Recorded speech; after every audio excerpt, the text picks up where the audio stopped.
Računalniška učilnica osnovne šole Franja Malgaja je za nekaj dni postala posebna vesoljska baza. Z računalniki so se prek spleta povezali z Johnsonovim vesoljskim središčem v Houstonu, mestu v ameriški zvezni državi Teksas. Prvo smo seveda izbrali orbito, potem pa smo si izbrali kraj, ki ga bomo hoteli slikati, potem moramo pa še pogledati vreme, ker če je oblačno ali deževno, potem bo slaba slika, v bistvu bojo oblaki videni, mora biti sončno. Iz Houstona bodo njihove želje prav tako prek računalniškega omrežja poslali na mednarodno vesoljsko postajo. Ta potuje približno 330 do 430 km nad površjem našega planeta. Kraje fotografiranja pa so mladi lahko izbrali na območju, ki leži na eni od tirnic vesoljske postaje, torej tam, kjer se ta giblje.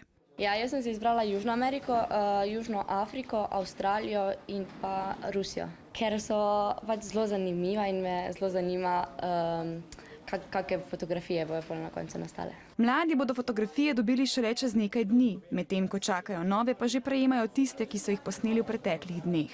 Najbolj mi je bilo zanimivo, ko so se videla gorstva, ker je bil pač zelo izrazit relief in so bile tudi lepe slike. Na šentjurski osnovni šoli se lahko pohvalijo z bogatim albumom fotografij iz vesolja. Najboljše med njimi tudi krasijo šolske hodnike. Morda pa bo koga izmed njih pot res vodila tja gor, v širno vesolje.